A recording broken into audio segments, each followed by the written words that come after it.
হেমন্তের সন্ধ্যাটা তখনও খুব সাধারণই ছিল, কিন্তু শুক্রবারের গোধূলি লগ্নে সামাজিক যোগাযোগ মাধ্যমে হঠাৎ এক পশলা স্নিগ্ধ বাতাস বয়ে গেল। কোনো পূর্ব ঘোষণা ছাড়াই সামনে এলো একজোড়া হাতের ছবি, বরমাল্য আর লাজুক হাসি। জানা গেল নির্মাতা প্রযোজক রাফায়েল আহসান ও ছোট পর্দার জনপ্রিয় মুখ মাইমুনা মমো এখন একে অপরের।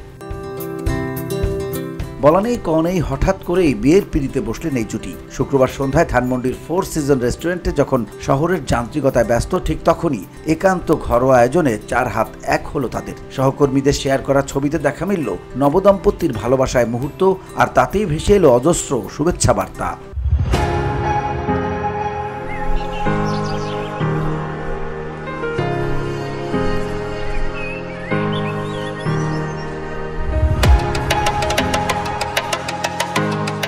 কিন্তু প্রেমটা কিভাবে, নাকি পুরোটাই পারিবারিক? বিয়ের খবর প্রকাশ্যে আসতেই এমন প্রশ্ন উকি দিচ্ছে ভক্তদের মনে। সদ্য বিবাহিতা মমো শোনালেন তাদের মিষ্টি প্রেমের গল্প। লাজুক হেসে বললেন, আমাদের বিয়েটা আসলে কিঞ্চিত প্রেম আর কিঞ্চিত পারিবারিক।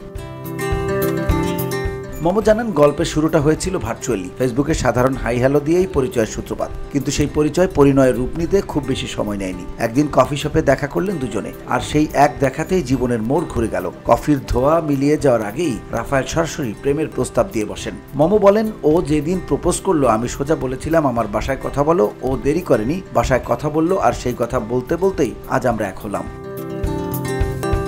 VOD Bangla news desk.